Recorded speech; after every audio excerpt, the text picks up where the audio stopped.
Olá, meus amigos, sejam todos muito bem-vindos ao canal Politizando. Eu sou William Jacob e neste vídeo vou falar de um deputado federal, ex-aliado de Jair Bolsonaro, que soltou o verbo desse detonar o ex-presidente, falando algumas coisas, inclusive de que Jair precisa de um exame de sanidade mental. Será que precisa mesmo? Vamos trazer algumas reflexões sobre isso. E eu falarei também de um jornalista Jovem Pan que decidiu passar vergonha. Meu Deus do céu, assim, ele está sendo muito criticado nas redes sociais, aí ele foi tentar corrigir e não conseguiu muito, né? Porque vai colocar uma coisa, né, vergonhosa. Vou mostrar pra vocês aqui, mas antes de falar sobre tudo isso, eu quero agradecer. A gente tá quase alcançando a marca de 145 inscritos. Muito obrigado a todos que já estão aqui. Se chegou, não tá inscrito e puder, se inscreva, ativa aí o sininho das notificações. Assistiu, gostou? Não custa nada, manda o joinha pra cima, mas se não gostar, faz parte, eu vou entender. Manda o dislike, comenta o que você vai achar e se puder, espalha, compartilha. Pessoal, é o seguinte, né? O deputado federal Fausto Pinato, que é do PP, do Progressistas, ex-aliado do ex-presidente Bolsonaro, afirmou que o antigo mandatário da República não merece ser preso, mas, abre aspas para ele, merece um exame de sanidade mental, fecha aspas. A fala foi proferida durante uma sessão da CCJ lá na Câmara dos Deputados na semana passada. Pois é. Então o Pinato acha que não merece ser preso. Eu discordo dele nesse ponto. Eu acho que o Bolsonaro cometeu diversos crimes. Espero que ele seja julgado seguindo o devido processo legal. E muitos, né, defendem que, diante dos vários crimes cometidos, ele tinha sim que parar na cadeia. Agora, se vai ou não, aí é uma outra questão, mas eu acho que merece. O deputado acha que não. Sobre exame de sanidade mental, pode ser que sim, mas não podemos achar também, cair nessa conversa, que Bolsonaro era alguém que não sabia o que estava fazendo. Na verdade, sabia e sabia bem. Mas assim, teve coisas tão absurdas, principalmente durante a pandemia, mas não só na pandemia, né, que até parecia de fato vir de alguém que não tinha noção do que a gente vivia, que estava, parece que, desconectado da realidade. É uma falta de empatia, uma falta de respeito pela dor das pessoas. Né, muita gente aí, né, pelejando, fazendo o possível na pandemia para se proteger, para proteger as pessoas, né, que a gente amava e que estavam mais vulneráveis, né, cada um lutando como podia. E o cidadão parece que vivia num outro mundo, num outro universo. Né, não apenas com as suas atitudes totalmente negacionistas, mas também atitudes do próprio governo.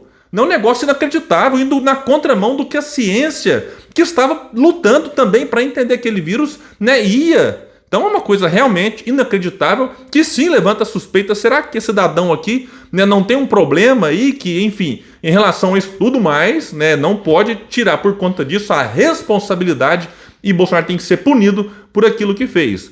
O Pinato continua dizendo: um homem que conseguiu brigar com os Estados Unidos, com a China, um católico que manipula os evangélicos, isso é vergonhoso.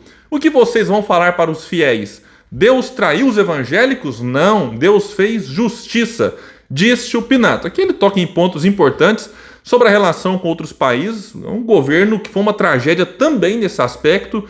Né? Enquanto Trump era presidente, pegando aqui os Estados Unidos, era uma completa vassalagem, falando que I love you pro Trump, né, batendo ali continência para a bandeira dos Estados Unidos, assinando acordos muito prejudiciais para o Brasil e benéficos para os Estados Unidos e se dizendo patriota. Aí o Biden venceu. Bolsonaro demorou 38 dias para reconhecer a vitória, né, do democrata, né, que ele é do Partido Democrata lá nos Estados Unidos. Também proferiu diversas e lamentáveis falas, né, durante o processo eleitoral nos Estados Unidos, zombou da China durante a pandemia, não só da vacina, mas também do vírus, né, em vários momentos. A China, que é o principal parceiro comercial do Brasil, zombou da Argentina, que é outro importante parceiro comercial, e vários outros países. Né, na parte religiosa, como bem pontua aqui o Pinato, é um caso curioso. Bolsonaro é católico, mas foi batizado pelo pastor Everaldo no Rio Jordão. Aí você pode falar, não, mas a pessoa tem direito, né, de mudar de religião, ok, né, isso aqui realmente tem. Depois ele foi batizado de novo pelo Edir Macedo. Aí você pode estar pensando, então ele deixou de ser católico para ser evangélico. Não, ele continua se dizendo católico. Lembrando que o pastor que batizou ele no Rio Jordão foi o pastor Everaldo, que depois foi preso, que não tem nada a ver uma coisa com a outra, é só apenas uma curiosidade para vocês saberem. E aí Bolsonaro fala em Jesus, cita versículo da Bíblia, né, e a gente observa que Jesus, né, foi uma figura que eu tenho profunda admiração, respeito. Eu, enquanto espírita, tenho Jesus como, né, um guia, como modelo a ser seguido. Mas o Bolsonaro, quando ele vai ali, né, por exemplo, enaltecer um torturador quando vai votar no impeachment da Dilma, tendo Jesus uma figura, uma pessoa que foi torturada. Então você quer votar a favor do impeachment por diversos motivos, ok, mas o que Bolsonaro fez, né, foi de uma crueldade que muita gente defende, que ele tinha que ter saído de lá, né, ir para cadeia, né, e ter seu mandato cassado, mas não, foram deixando, não, mas, né, é liberdade de expressão, né, porque confundem, acham que o deputado federal pode falar tudo, não pode, né, tem que ter os limites, como o Bolsonaro não teve ali, não foi, né, impedido de alguma forma pela justiça, virou presidente da República. Né, o próprio, voltando aqui na questão de Jesus, que Bolsonaro diz seguir, foi condenado à pena de morte. Bolsonaro é defensor, em alguns casos, da pena de morte. Então é uma total contradição aqui, né, do ex-presidente, e o Pinato toca nessas questões aqui, envolvendo também a religião de Jair. Vai dizer mais aqui que no início da sua fala, o deputado também diz que se arrepende de ter apoiado Bolsonaro em 2018 e que em 2022 votou no PT. Disse ele, votei pela democracia, pelo Estado democrático de direito. Ok, Pinato, né? Eu respeito a decisão de muita gente que fez essa escolha pelo Lula na intenção de salvar a democracia, mas é importante entender que não adianta apenas vencer uma eleição. É preciso tomar medidas para melhorar de forma concreta a vida do povo. Porque senão, né, e aqui eu vou recomendar de novo um vídeo muito bacana, né, do Frederico Krepp, que criou um canal recentemente. Vou deixar o link para vocês conhecerem o trabalho dele e, se gostarem, se inscreverem lá. E ele vai explicar de uma forma muito clara, né, que quando você vence uma eleição com esse discurso, como foi o caso do Lula, e se não entregar, né, de fato as respostas, né, as soluções para o drama que o povo vive há muito tempo, qual que vai ser, né, a ideia de muitos? Poxa, né, votei na salvação da democracia e está me entregando isso aqui que não, né, traz aqui aquilo que eu esperava, né, que é os serviços, né, que a população espera que o Estado cumpra a Constituição.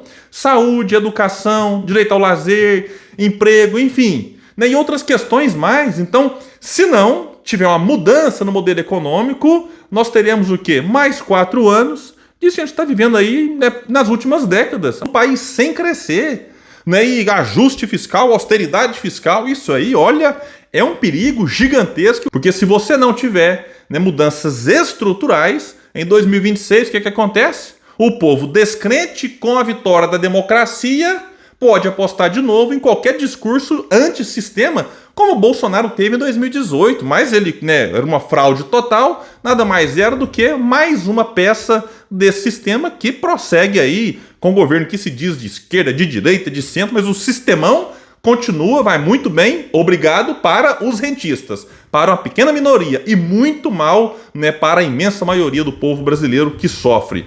Bom, pessoal, e rapidamente aqui para encerrar esse vídeo, um jornalista bolsonarista, Jovem Pan, decidiu passar vergonha nas redes sociais. Trata-se de Jorge Serrão.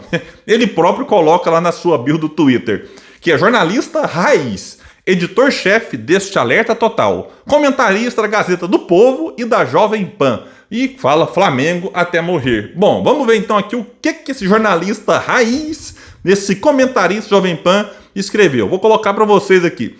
Pergunta para a CPMI fazer. O que esse patriota, aí ele coloca o patriota entre aspas, para dar a entender de que seria um infiltrado. Voltando aqui a pergunta dele. O que esse patriota estaria fazendo com a bandeira do MST na mão dentro do Palácio do Planalto durante a invasão com depredação do 8 de janeiro?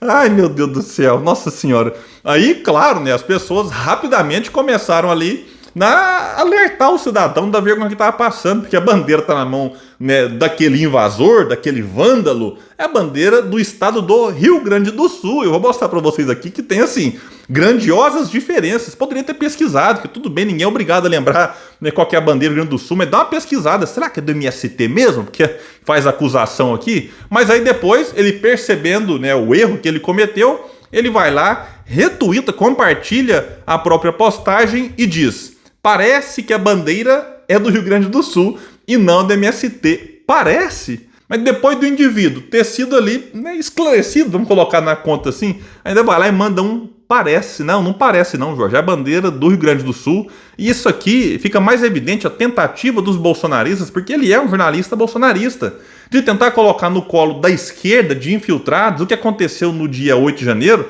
quando nada mais é do que uma obra, sim, da extrema-direita, dos bolsonaristas.